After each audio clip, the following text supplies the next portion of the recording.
When they go low, you go lower. Likely Democratic primary voters we interviewed in Maine and Michigan conveyed an urgent need to thwart President Trump by defeating Republican candidates this November. When given a choice between a Democratic primary candidate who will take the fight to Trump versus one who has the best shot at beating a Republican, all 13 would choose the latter. In other words, it's more important to choose a winner than a fighter, though they'd like to have a fighter too. This was abundantly clear in Maine, where all 7 respondents plan to vote for Graham Plattner over Janet Mills in the June primary.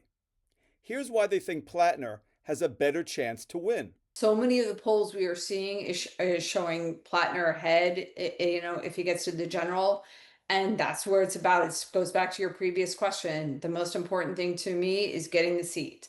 And if Plattner has a better chance of getting the seat, I like Mills, but Plattner has a better chance of getting the seat. It's about getting the seat. Graham Plattner is Maine, right? He's rough around the edges. He isn't polished like all the politicians that we've seen for most of our lives.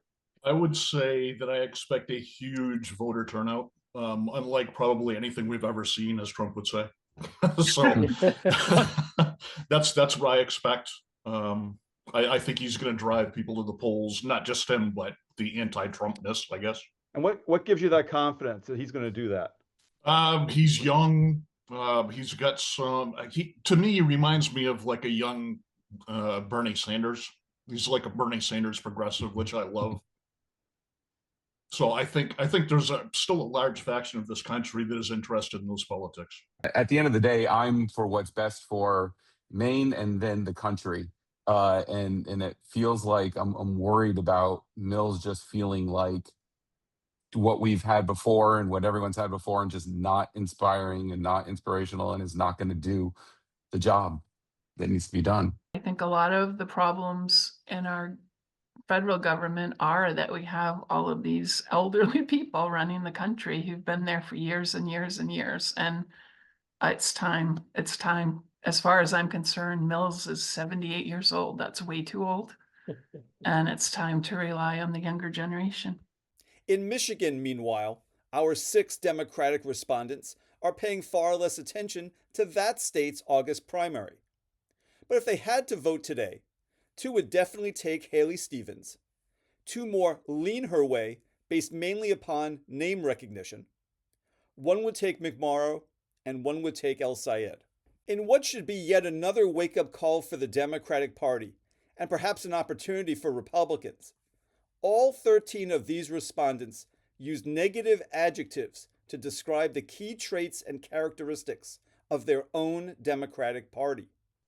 I think the word that best describes them right now is bruised. Scared. Subdued. Disjointed. Lacking. Spineless. Spineless. Weak. Floundering. Bystanders. Oh, weak. Weak but well-intentioned. Ineffective and easily distracted. We conducted these groups the night that a ceasefire with Iran was announced, so we asked Michigan voters what they thought. This exchange with Bill was illuminating. Taco Tuesday. Sorry. Explain that, Bill, if you would. The Taco Tuesday is kind of like a meme that has gone around because the taco is like a anagram or initials for Trump always chickens out. Okay. So how do you view this as chickening out, though? Isn't he getting his objective, which is opening the strait? The strait was open before he even launched this military action. Okay. So nothing needed to be done. Say that again. I said nothing needed to be done. The strait was already open. This is just returning us to what, the status quo ante, the way it was before the war started? Well, no, this is actually worse than the status quo, because the way I understand it, Iran is actually charging to go through the Strait of Hormuz now, whereas before they weren't. And so this ceasefire, you don't give him any credit for getting to a ceasefire that reopens the strait? But he's the one that's ceasing the fire. Iran hasn't really fired anything. Well, they shot down. They shot down 2 jets. That's it, right? That he says were lucky shots. But they've also launched missiles at a whole bunch of different countries, allies of ours. Again, they didn't see that coming because they're incompetent.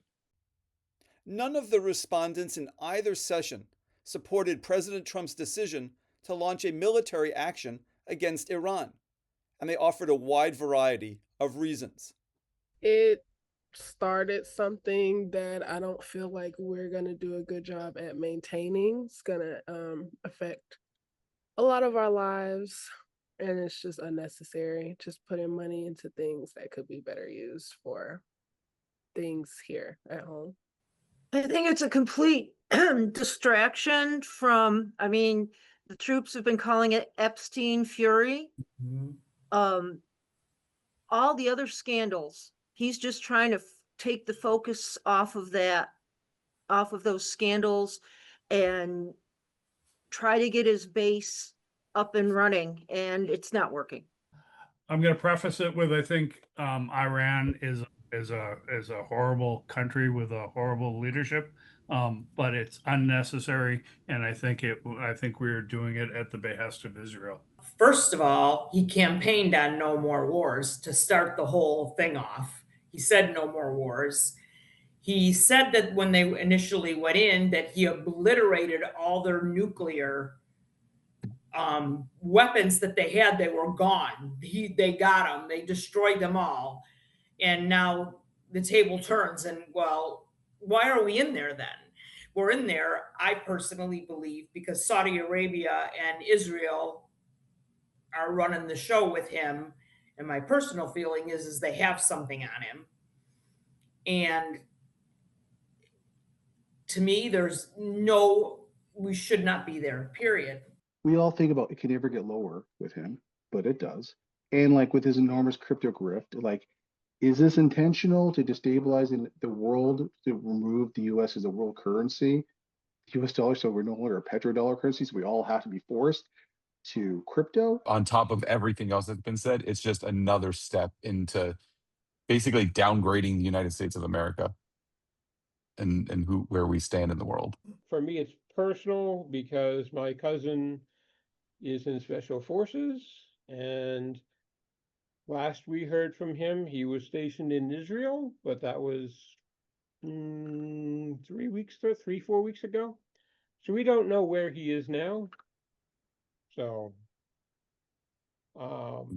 we can imagine, but we don't know. The urgency to end military action in Iran was so intense that 11 of 13 respondents said they were willing to do it even if it meant jeopardizing America's military goals or risk strengthening Iran.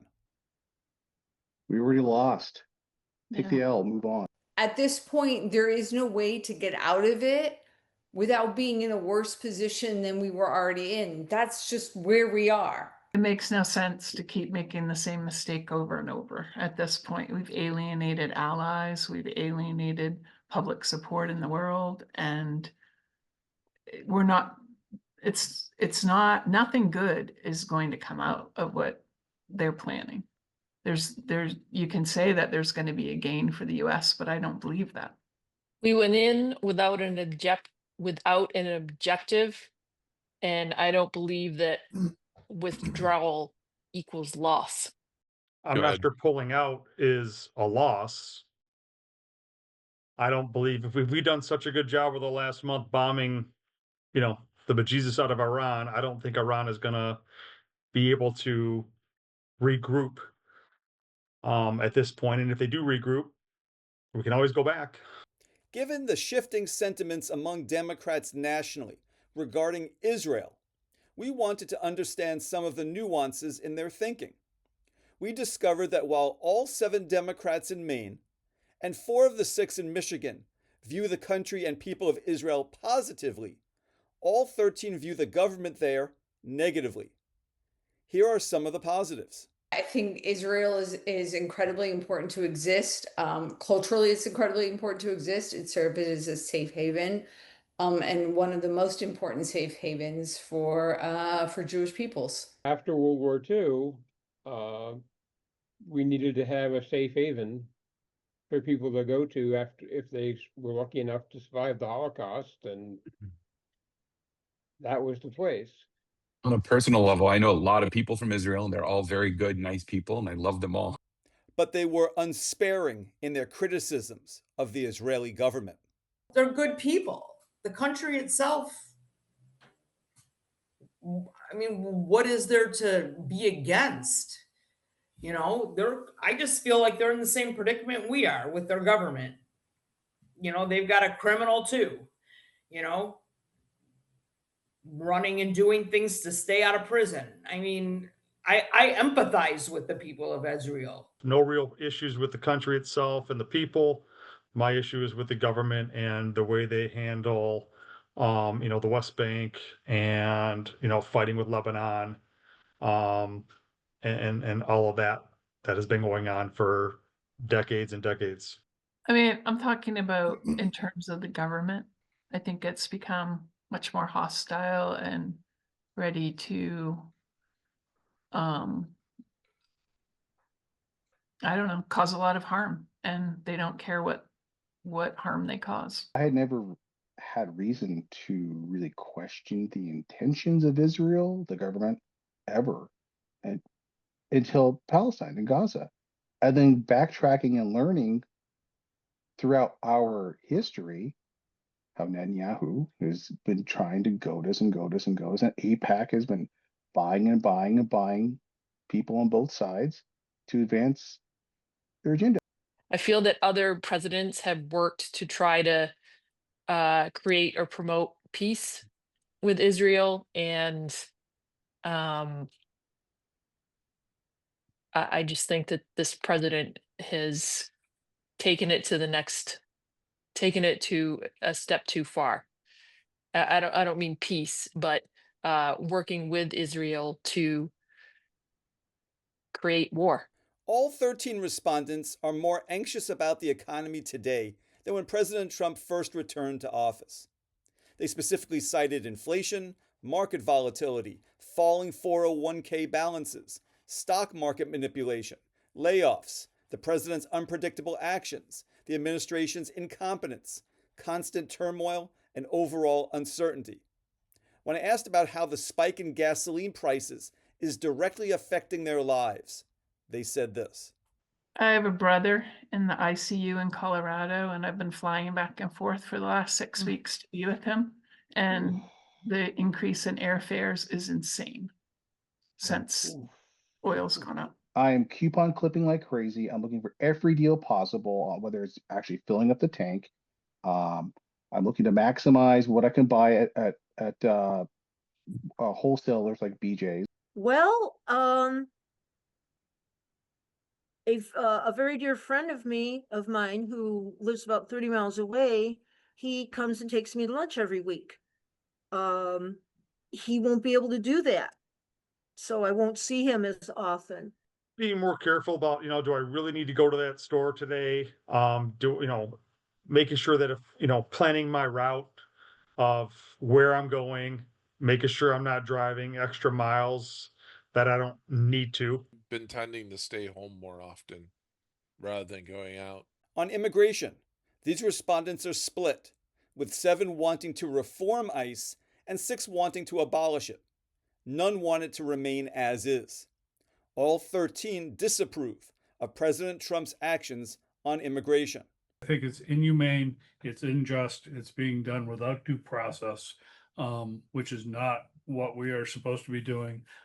It's also being done in a way that plays up to the Republican base, and it's being done to which keys into the racist undertones that this country has always had. This ICE, they say they're going after the worst of the worst, but in reality, like, I think the percentage is like less than 10% of actual criminals that are being deported. It's more about the color of your skin than it is about immigration. I'm not opposed to the immigration policy and ICE because other presidents have done it as well. What I'm opposed to is how it was implemented. It was just throw all of these ICE agents and infiltrate cities, like a Gestapo. And that wasn't like that when, Biden did it. It wasn't like that when Obama did it. This isn't supposed to be who America is. This isn't what he said it was going to be. He's got his own Gestapo out on the streets, terrorizing people, killing people in a couple instances. That's not what America is. We're supposed to accept immigrants. I believe the administration is using this to distract us from other things and to intimidate us. Thank you for joining us again this month. Please forward this link to a friend, and please join us again for our next Decider Groups in August.